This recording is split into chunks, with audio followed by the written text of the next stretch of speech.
Thank you very much. Chairperson of the National Council of Provinces, thank you very much. We promised the nation that we will deliver our speech today as an opposition party, and we're about to do just that. We greet the leadership. We greet the leadership of Umkhonto weSizwe and the leadership and the members of the Progressive Caucus present here in Parliament. In all honesty, there is no need to dignify. In all honesty, there is no need to dignify the false and empty promises of President of the so-called Government of National Unity, because throughout his presidency, he has made many commitments and promises which were never fulfilled and will never be fulfilled. Allow us to greet and pay homage to the President of Umkhonto weSizwe, our Commander General, President Jacob Zuma. During his tenure as President, Honorable Hlophe, can you please take your seat? Honorable Member.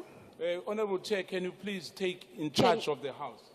Can you be on your feet? The Speaker has been drowning here. Honorable Member, can you be on your feet? And on what point of order are you raising on? On what rule are you raising on? Chair, the Speaker has been drowned, please. Please take your seat, Honorable Member. Your order is not sustained. However, Honorable Member, I understand that there is echo in this House. Please, if we could try our level best to remain silent and allow the speakers to deliver their messages. Thank you very much. Over to you, Honorable Hlophe. Thank you very much. During his tenure as President and Head of State, President Zuma never told lies. He never claimed easy victories. President Zuma prioritized the work on the ground and delivered the services to our people. We take this opportunity as Umkhonto weSizwe. Honorable Hlophe, can you please take your seat? Honorable members, can we please allow the Speaker on the podium to debate? Order, honorable members, can we please allow the Speaker? Over to you, Honorable Hlophe. Thank you.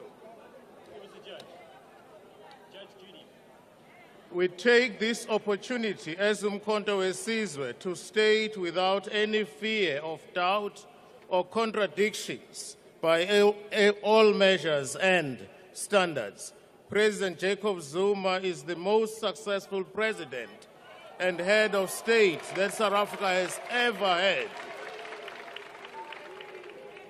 We are stating this fact not out of emotions or excitement, but through verified statistical data, which we will summarize in our input today.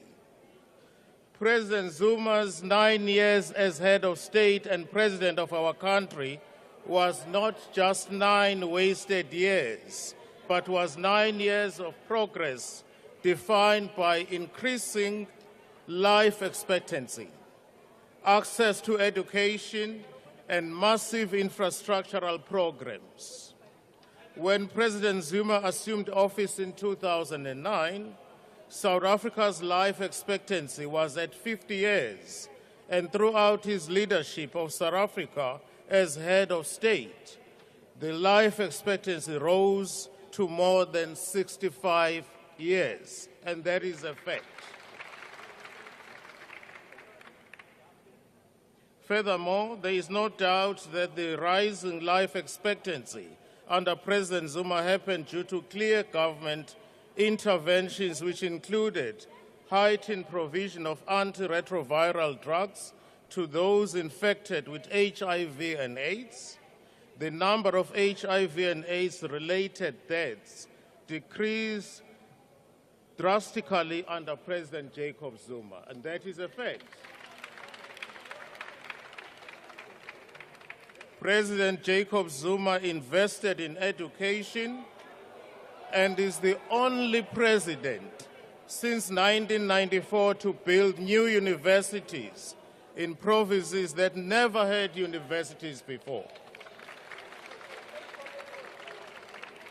The University of Mpumalanga and Solplaatje University in the Northern Cape happened due to the leadership of President Zuma, and that is the legacy of 9 years of progress we are talking about.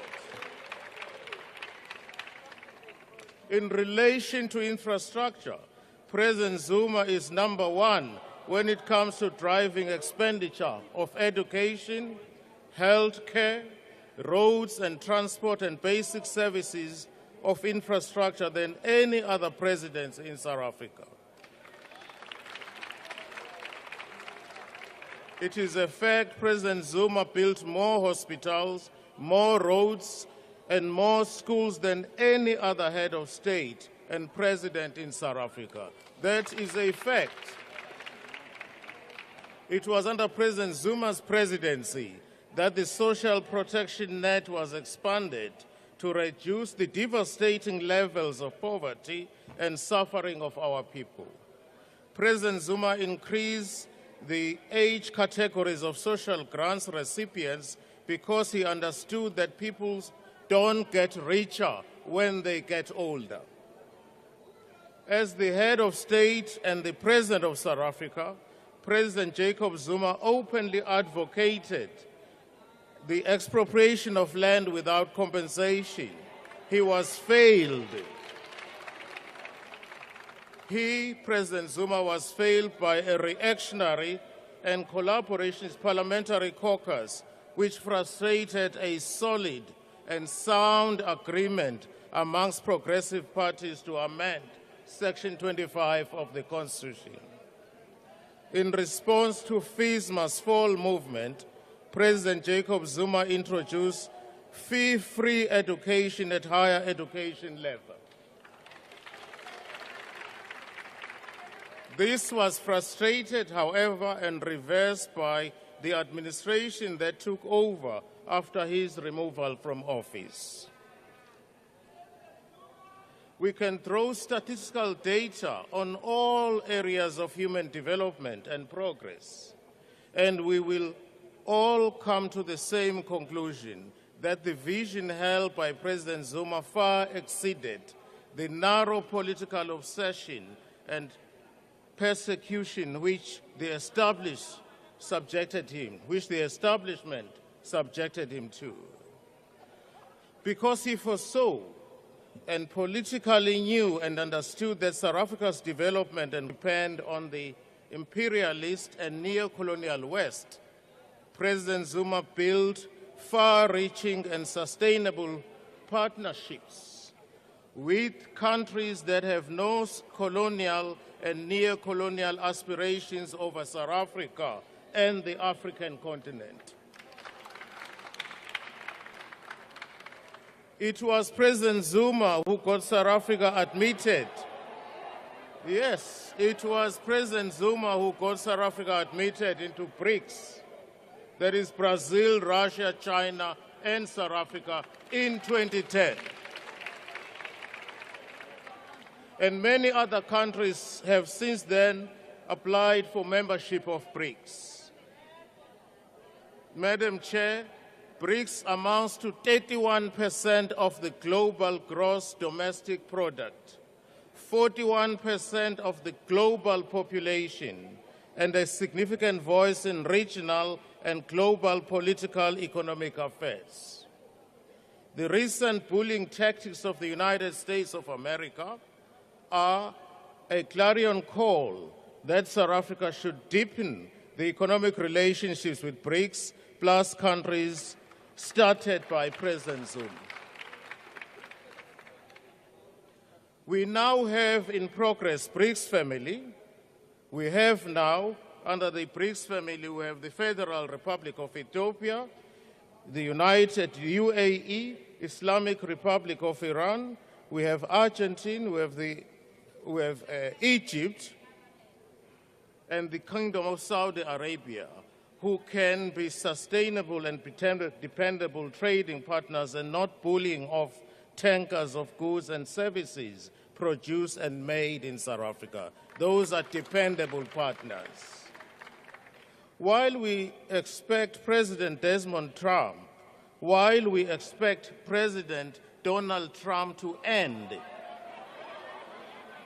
the imperialist war of NATO in Russia and to dissociate from the neo-colonial and dishonest so-called green energy, from the so-called green energy transactions imposed on the developing world, we do not agree with him and his promotion of white supremacists who claim they are facing genocide in South Africa. While there is no genocide and there is no threat of genocide in South Africa, let's make that clear. There are, however, legitimate cries of historically and presently oppressed and excluded black majority who demand the return of the land and the wealth to the ownership and control of the people as a whole, and not the privileged few beneficiaries of apartheid and colonialism. That is our demand. Under the leadership of President Zuma, South Africa has since made significant strides in engaging with BRICS partners in an effort to challenge the dominance of the Western countries. Notably, the BRICS bloc has shown interest in creating alternative financial mechanisms, including a potential BRICS currency and multilateral payment systems.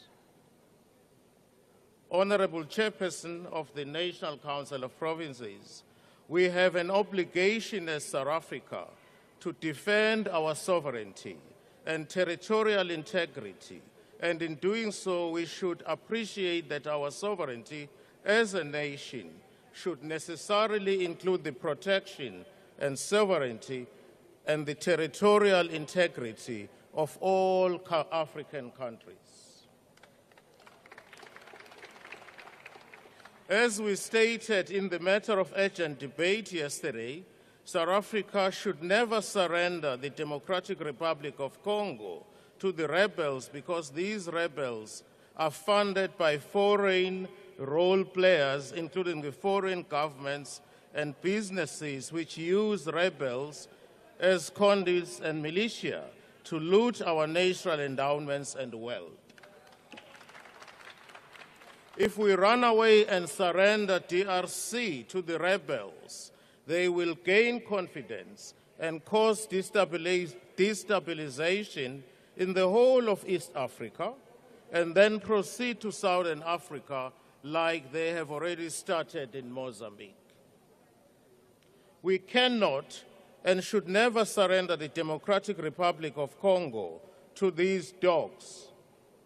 We cannot and should never surrender even 1 inch of Africa's land and wealth to these dogs. We have an elected government in the DRC, and those who seek political power should gain it through democratic means and with the support of the people, and not through the barrel of the gun. Honorable Chairperson, the year 2030 is 5 years from now. 5 years from now, and according to the National Development Plan, which claim is the GNU's strategic objective, by the year 2030, you should have achieved the following. 1, NDP Vision 2030 of the so-called GNU says that by year 2030, South Africa should have 6% unemployment rate. And currently unemployment rate at an expanded definition to include discouraged work seekers. It is sitting at the moment at 40% of the population. These are people who have the ability to work but cannot find the jobs. 2, the National Democratic Vision of 2030 of the so-called GNU says that by year 2030, South Africa should have no one living under the poverty line. And currently, more than 40% of South Africans are living under the poverty line.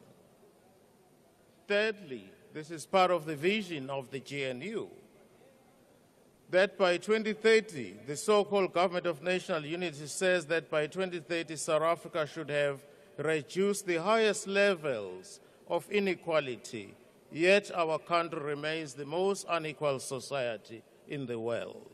South Africa remains the most unequal society in the world.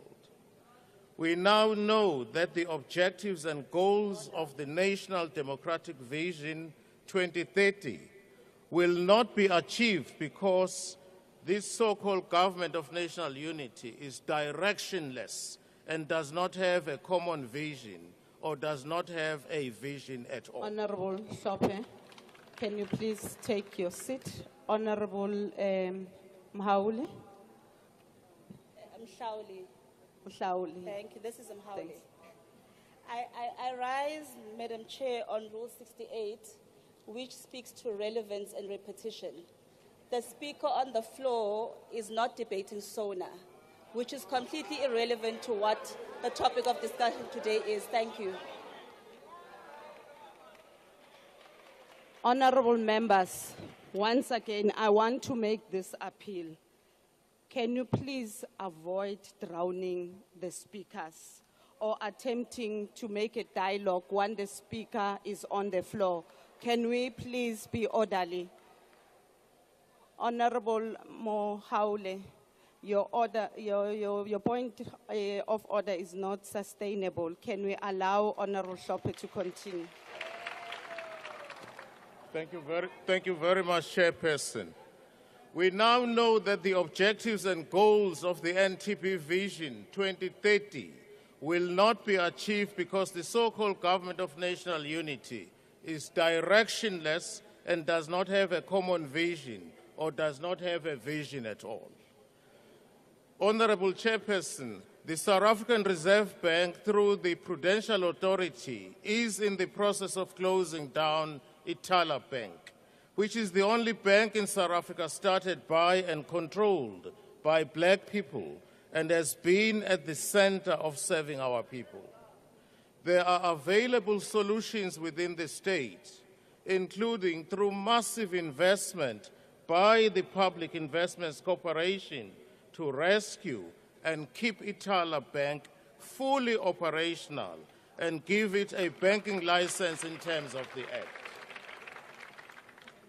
But the DA-ANC alliance government is allowing Ithala to be closed down in order to create space for the white-owned banks, in particular First National Bank.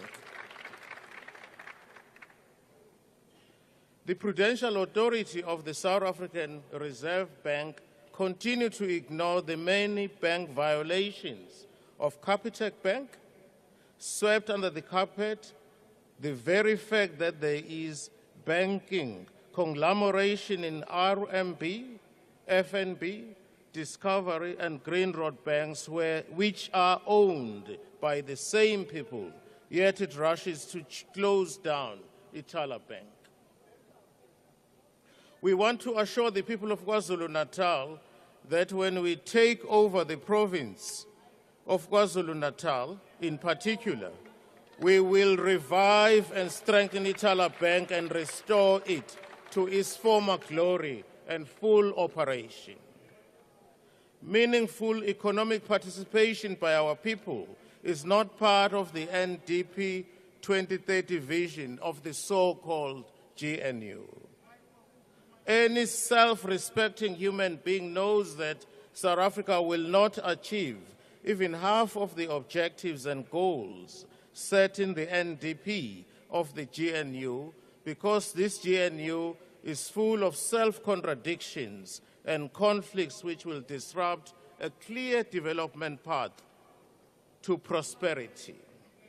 The so-called GNU is nothing but a grand coalition of former liberators and historical but present oppressors. and the former liberators have joined the oppressors in the continued oppression of our people. While they travel in luxurious cars, the majority of the population's reality is one of catastrophic public transport that is akin to walking barefooted. This contradiction is starker in the light of the following. There is a widening fiscal gap in this country between the rich and the poor. It is now projected to exceed 5% of the GDP. B, there is a growing national debt expected to surpass 80% of the GDP by year 2026, a cause for concern. There is rising inflation and increased cost of living, forcing millions into deeper poverty as poor households are faced with disproportionate 11.3 increase in their food basket, pushing them deeper into poverty. South Africa remains the most unequal country in the world, with a Gini coefficient of 0.63. The inequality gap between the rich and the poor is growing wider every day. In 2024 alone, over 139,000 more people fell into the extreme poverty. Yet, despite previous commitments, the government has failed to introduce a basic income grant. The Social Relief of Distress, SRD grant, which provides critical relief to 8 million South Africans, remains uncertain and is likely to be ended in March this year. Informal settlements continue to grow, while state-funded housing projects still due to budget constraints that exist only on paper. Meanwhile, the rail system, a potential lifeline for working-class South Africans, remains broken, forcing reliance on expensive and unsafe alternatives. Government's failure to spend allocated funds is not just mismanagement. It is an active betrayal of our people. Over 90% of the municipalities are financially unsustainable and unable to meet their service delivery obligations. Water shortages and sewer spills have become a daily reality in many, many communities. Load shedding, now called load reduction, continues to cripple small businesses and the households of the poor, making economic recovery impossible. We as Umkhonto weSizwe are fully aware that instead of giving land to our people, the current government is cooperating with the white capitalist establishment to take away the land and natural resources of our people. Our Commander General, President Zuma, has had several engagements with Amakhosi from Richards Bay areas in Umhlathuze municipality in King Cetshwayo district of the KZN province. We are fully aware that the authorities, including the highest office in South Africa and the highest office in South African Police Service, have been threatening and intimidating Amakhosi from the area, intimidating them to accept a deal which will pillage and loot the natural resources and endowments of our people in the area. We take this opportunity to send a strong warning to the Richards Bay minerals owned by BHP Billiton and Rio Tinto that we as Umkhonto weSizwe, representing the majority of the people in Umhlathuze municipality, majority in King Cetshwayo district, and certainly a decisive majority of the people of KwaZulu-Natal province, we will not allow Rio Tinto and BHP built in to pilot and loot our natural resources. We will not allow that.